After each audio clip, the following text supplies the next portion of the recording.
Hello, I'm Randy here, and today I wanted to make a video on troubleshooting gasoline motors. In this case, for our example, we got a John Deere 2010. The symptoms being you would try to start it. It would sort of sputter to life. It might run somewhat for maybe a minute or so at the most, more like 30 seconds, and then kind of sputter to death. And emphasis on the sputtering part there. And then along with that, we would have fuel pouring out of the carburetor. Meaning if you take the air intake off here, fuel will just be running out of the carburetor there. So, what was or is the problem with that? Well, let's kind of go through a gasoline motor here. I know I've been asked a lot about this, so I thought it was an opportune time here to make a video on kind of going through the basic troubleshooting steps of a motor. And this should kind of mostly apply to like most of them. So first off, before we get started here, I think you need to have a basic understanding of how a gasoline motor works, and I'm going to do my best to explain this as quickly as possible. Gasoline motor runs on fuel, right? Well, gasoline, you got your fuel coming from your fuel tank there. That's kind of sort of like a filter, old timer filters, more of a dust, dirt filter than anything, sediment filter, I believe is what they call it officially. Your fuel comes from your tank, goes to your carburetor here. The carburetor is responsible for mixing fuel and air in the proper ratios, and then it feeds it into the motor. The motor pulls the fuel and air mixture into it by valves that open and close. So let's pick piston 1 here. So when piston 1 pulls down, the intake valve opens, pulling air. And inside here, there's a jet that basically sticks up like that. And as the air comes through here, it pulls that fuel up out of that jet, up into piston 1. As piston 1 pulls down, it creates suction. And that suction pulls that air and fuel in there. Once it gets down to the bottom, that valve closes. That piston comes back up, compressing the fuel and air mixture. Once it reaches the top, which is called top dead center, the spark plug ignites the fuel by sparking. And kaboom, you got yourself power. So again, spark plugs there.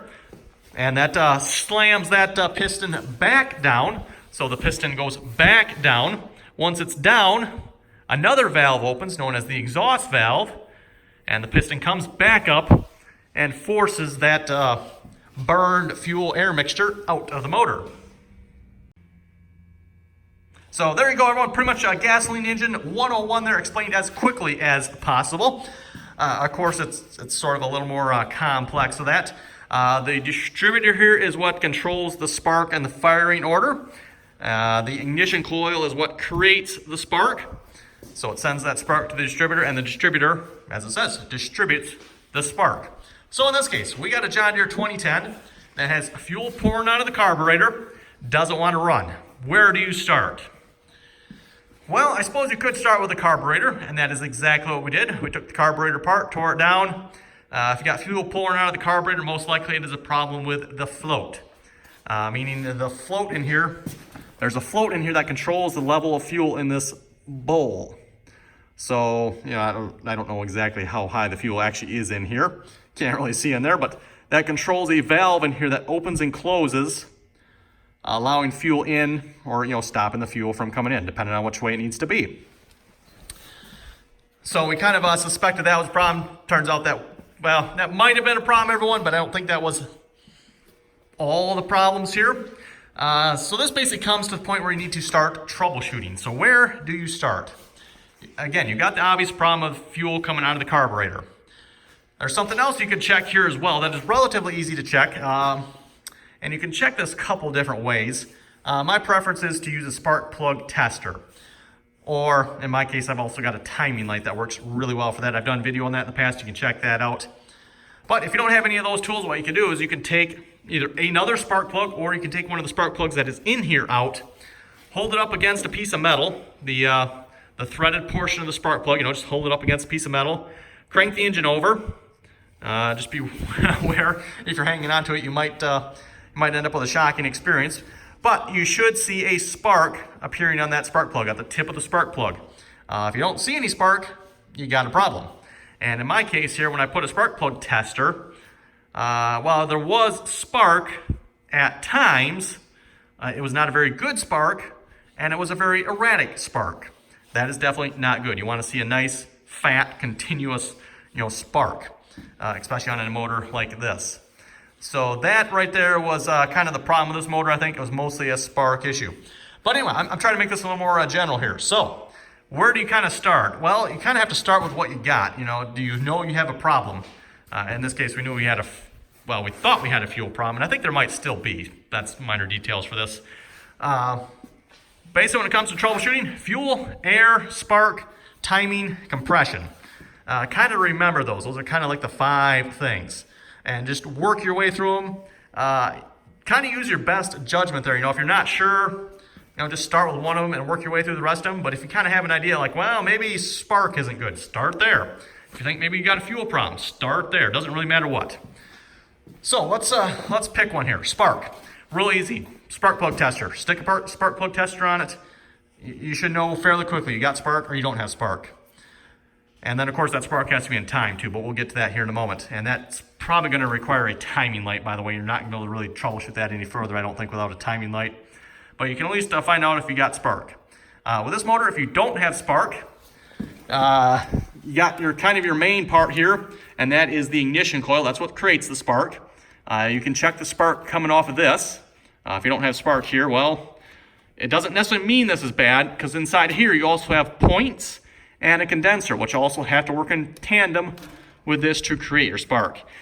These parts are pretty much all cheap enough. If you're not sure which one it is, just replace all 3 of them, and that kind of takes care of that problem.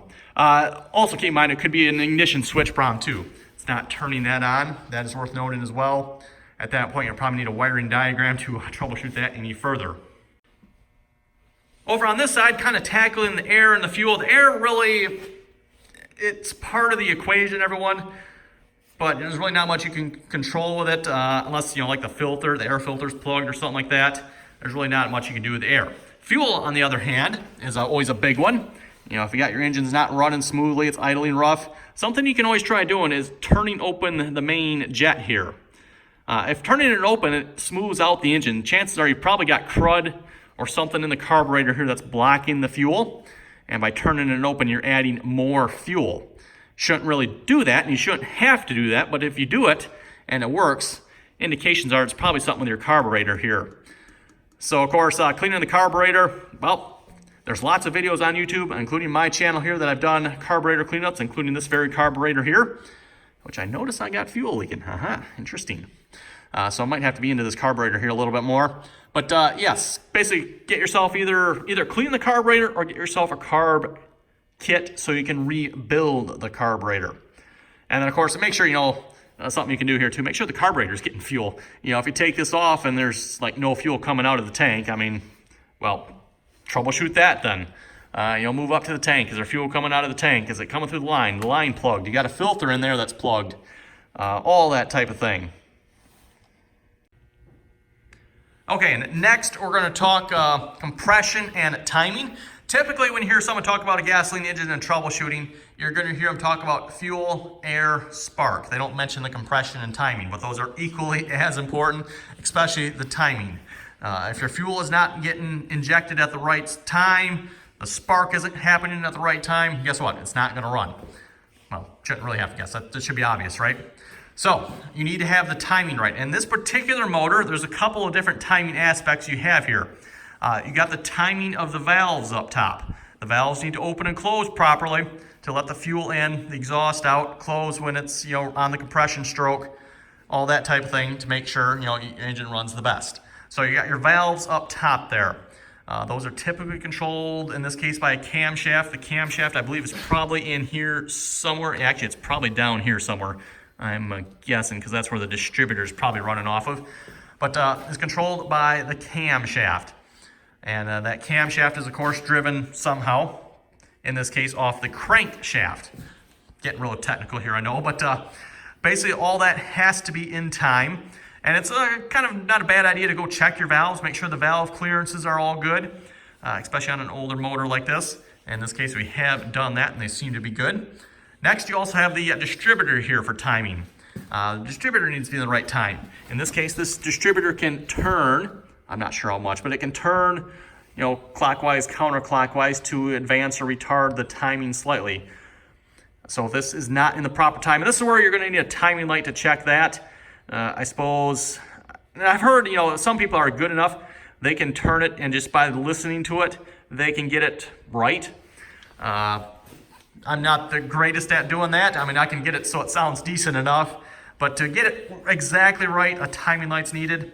In the case of this tractor, I believe your timing hole, I'd like to say is right here, but don't quote me on that, folks. For those of you who actually may be troubleshooting this particular tractor, I'd like to say that's where it is. You basically hook your wire up to your number 1 spark plug, and then you time it based on the marks that I think are behind that there, I think. But again, everyone, don't quote me on that. Next, you got compression. And compression is required for 2 things. Compression is required to pull the fuel into the motor. If you don't have compression, guess what? That piston that's pulling down will not have enough suction to suck the air along with the fuel up into the cylinder. If you can't suck the air and the fuel up into the cylinder, guess what? No boom boom. So engine, no run. Kind of as simple as that.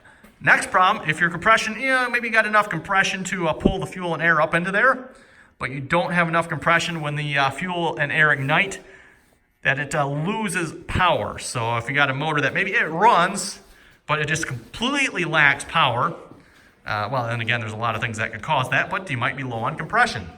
There's not enough compression. Could also be a valve that's not closing fully as well. Weak spark, like I said, all kinds of things. Gasoline motors, they are simple, but just complicated enough to make it really complicated. Okay, so everyone, I think I kind of went through most of the kind of the troubleshooting steps there. Again, I try to make this as quick and as basic as possible. Like I said, fuel, air, spark, compression, and timing. Pick your order, doesn't really matter. They are all important. You pretty much work your way through them. So if you got a motor that absolutely will not run, just start with one. Doesn't matter which one. Compression, by the way, you'll need a compression tester to check that. Just FYI on that one. Again, timing, you're going to need some tools to check the timing. At least the timing for like the spark plugs and stuff like that. And this pretty much goes for a diesel motor too, by the way, though you don't necessarily have spark with a diesel motor. So in some ways diesel a little bit simpler, in some ways not, but just something to keep in mind. Gasoline, diesel engine, pretty much the same steps there. Fuel, air, that fuel and air in the right time. You need compression, and yeah. That's pretty much there. So no spark with a diesel. So everyone, if you have any other helpful suggestions, comments, troubleshooting tips, be sure to throw them down in the comments below here, and help someone else out as well, hopefully. And yeah, again, have any other comments or questions? Be sure to throw them below. Again, this is a John Deere 2010 that had a pretty interesting running issue, shall we say. So. Thanks for watching, and till next time, don't forget to like, share, and subscribe.